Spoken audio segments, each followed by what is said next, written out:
Real numbers exercise 1.2 question number 1 prove that √5 is irrational. तो यहाँ पे इस क्वेश्चन में हमको √5 को इरेशनल प्रूव करना है।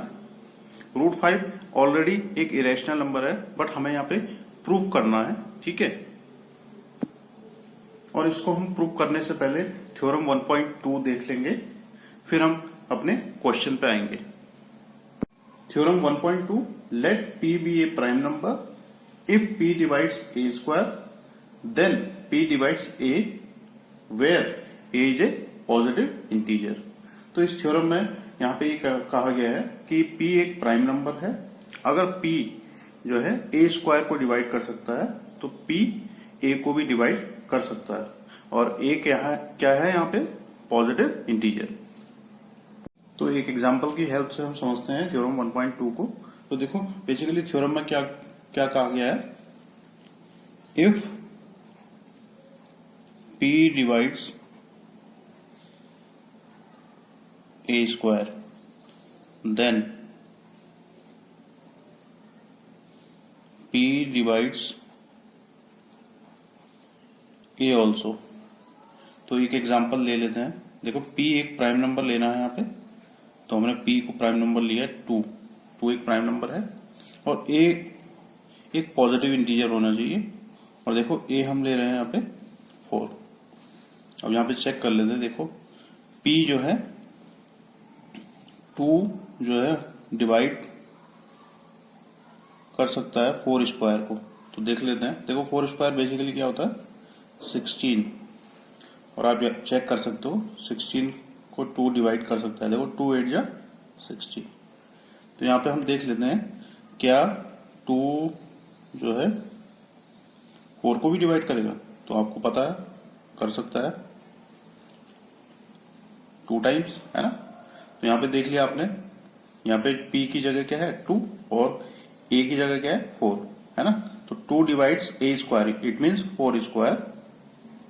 तो then 2 divides A, it means 4। तो यहाँ पे हमने देख लिया कि ऐसा पॉसिबल है कि P एक अगर प्राइम नंबर है और A एक पॉजिटिव इंटीजर है, तो P जो है अगर A स्क्वायर को डिवाइड कर रहा है तो P A को भी डिवाइड करेगा। तो इस एग्जांपल की हेल्प से आप समझ गए होंगे कि इस थ्योरम का एक्चुअल मीनिंग क्या है। तो अब हम अपने क्वेश्चन की तरफ चलते हैं।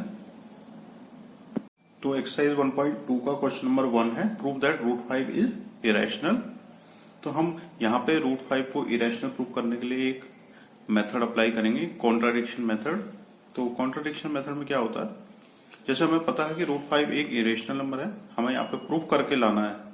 अब हम इस क्वेश्चन में थोड़ी देर के लिए एक कॉन्ट्रेरी स्टेटमेंट लेट कर लेते हैं।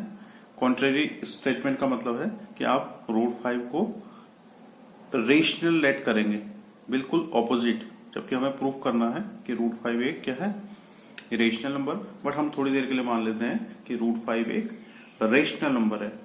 तो बाद में हम क्या करेंगे, हमारे जो अजम्पशन है, जो हमने अज्यूम किया है, उसको इनकरेक्ट प्रूव करेंगे, और इस तरह से हमारा क्वेश्चन का प्रूव हो जाएगा। तो हम लेट कर लेते हैं, लेट अस अज्यूम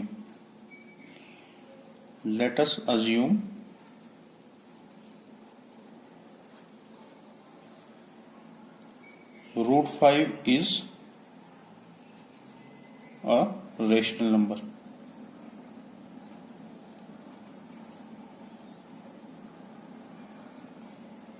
ठीक है, हमने अज्यूम किया है कि √5 एक रेशनल नंबर है, और अगर √5 एक रेशनल नंबर है तो हम इसको किस फॉर्म में लिख सकते हैं, P/Q फॉर्म में, where P and Q are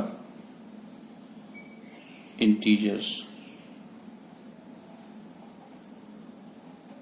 और Q does not equal to 0। और यहां पे हम ये भी लेट कर लेते हैं, where P and Q have no common divisor other than 1। तो इसका क्या मीनिंग है? Where P and Q have no common divisor other than 1, ये हम समझेंगे। देखो, P and Q have no common divisor other than 1 का मतलब क्या है? सपोज एक एग्जांपल ले रहा हूं मैं यहाँ पे, ये एक रेशनल नंबर है 2/5, तो P अपॉन Q फॉर्म में है ये 2/5। अब देखो 2 और 5 का कोई भी एक कॉमन डिविजर नहीं है। अब 1 को छोड़ के देखो, 1 तो 2 और 5 को डिवाइड करके हम लोग सिंप्लीफाई करेंगे अगर 1 से, तो 1 2 जा 2 एंड 1 5 जा 5, तो फर्दर ये 2/5 ही आ जाएगा, है ना। अब देखो एक और एग्जांपल देख सकते हैं हम 4/6, ये भी एक रेशनल नंबर है। और यहाँ पे आप चेक करेंगे, अगर देखो अभी 4 और 6 को हम सिंप्लीफाई कर सकते हैं 2 से। देखो 4 और 6 को हम 2 से डिवाइड कर सकते हैं, इट मीन्स ये फर्दर सिंप्लीफाई हो सकता है, ठीक है। बट यहाँ पे हमने देखा था 2 और 5 को हमने किससे सिंप्लीफाई किया? ओनली 1 से ही सिंप्लीफाई हो पाएगा, और कोई नंबर ऐसा नहीं है जो 2 और 5 को डिवाइड करे। मीन्स यहाँ पे 2/5 एक ऐसा रेशनल नंबर है जहां पे कि P और Q के पास कोई भी कॉमन डिविजर नहीं है अदर देन 1। तो यहाँ पे तो कॉमन डिविजर है अदर देन 1, 2 है कॉमन डिविजर। तो यहाँ पे हम अगर सिंप्लीफाई करें 2 2 जा 4 एंड 2 3 जा 6, तो 2/3 आ गया। अब देखो 2/3 जो नंबर है वो ऐसा नंबर है जहां पे P and Q have no common divisor other than 1। Means यहाँ पे हमने जो नंबर P/Q लिया है वो कैसा नंबर है? जिसमें कि P और Q के पास कोई भी कॉमन डिवीजन नहीं है other than 1।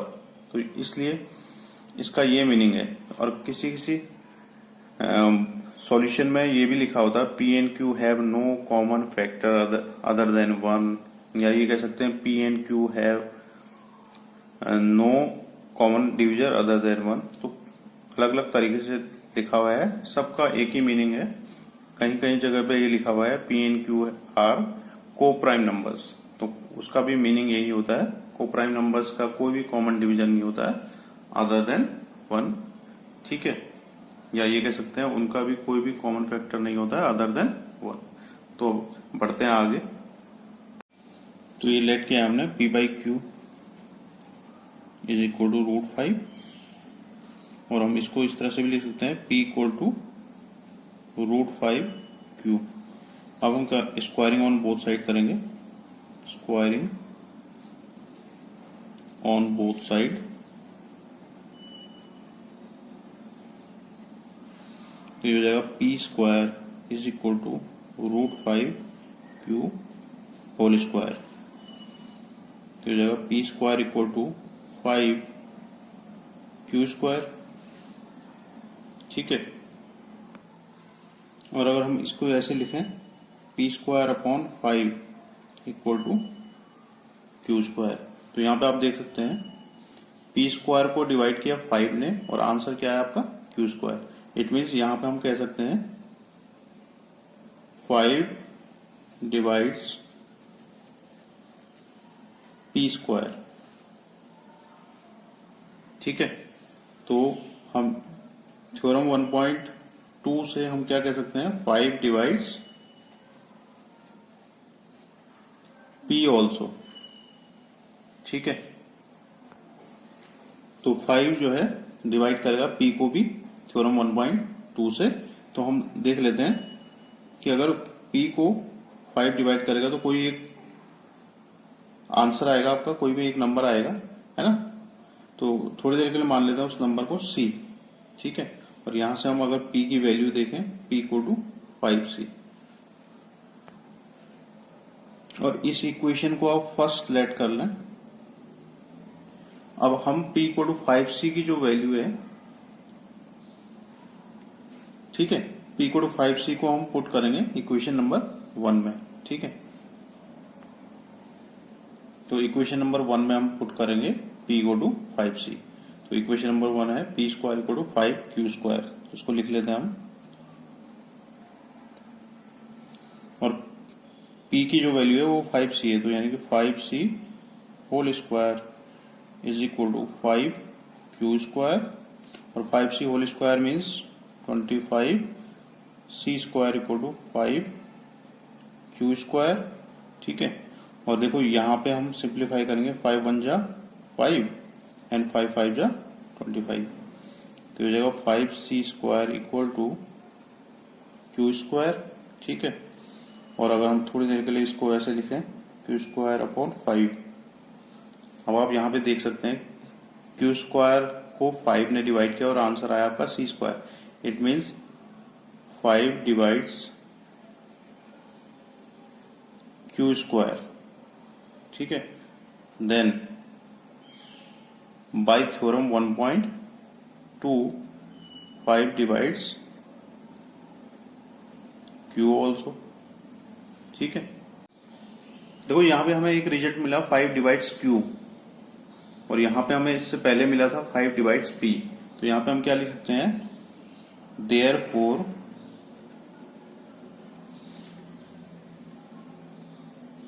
P and Q have 5 as a common divisor other than 1। तो P और Q have 5 as a common divisor other than 1, यानी कि P और Q के पास एक कॉमन डिविजर है 5 1 को छोड़ के। बट देखो यहाँ पे हमने क्या लेट किया था, P and Q have no common divisor other than 1। तो P और Q के पास तो कोई कॉमन डिविजर है ही नहीं 1 को छोड़ के। बट यहाँ पे हमारे पास क्या आ गया है रिजल्ट, P और Q के पास एक कॉमन डिविजर है 5 1 को छोड़ के।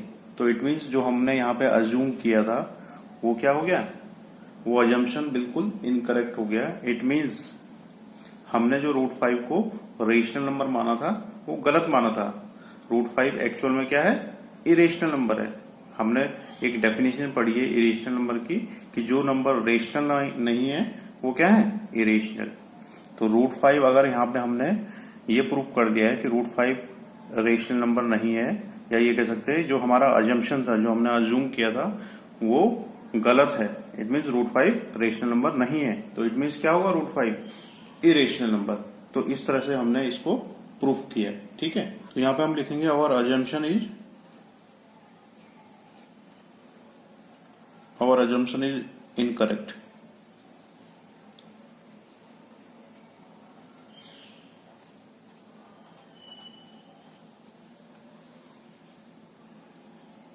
Therefore, root 5 is irrational number। क्योंकि जो हमने अज्यूम किया था कि रूट 5 एक रेशनल नंबर है, तो वो तो इनकरेक्ट हो गया। तो रूट 5 अगर रेशनल नंबर नहीं है तो क्या होगा, वो इरेशनल नंबर ही होगा, ठीक है। तो इस तरह से इस क्वेश्चन को करेंगे हम। देखो यहाँ पे हमने रूट 5 को इरेशनल प्रूव किया था। बट अगर आपके पास इस तरह के नंबर्स आते हैं सिंगल रूट्स वाले, रूट 2, रूट 7, रूट 3, रूट 11, इनको भी आप इन्हीं स्टेप्स को फॉलो करते हुए इरेशनल प्रूव करेंगे। कुछ भी चेंज नहीं आएगा, सारे स्टेप्स सेम करने हैं आपने बिल्कुल। जैसे यहाँ पे रूट 5 है ना, अगर आपको रूट 3 को इरेशनल प्रूव करना तो बस यहाँ पे हमें रूट 3 लिख लेना है, यहाँ पे भी रूट 3 आ जाएगा। फिर यहाँ पे देखो ये जो 5 आया है, 5 डिवाइड्स पी स्क्वायर, तो उसकी जगह 3 डिवाइड्स पी स्क्वायर आ जाएगा, फिर 3 डिवाइड्स पी आ जाएगा। मीन्स केवल नंबर में चेंज आना है, बाकी स्टेप्स सारे यही होंगे, केवल इन नंबर्स में चेंज आ जाएगा, स्टेप्स सेम रहेंगे। तो इस तरह के सभी क्वेश्चन आप इन्हीं स्टेप्स को फॉलो करते हुए इरेशनल प्रूव कर सकते हैं। Subscribe now and press the bell icon. Never miss an update.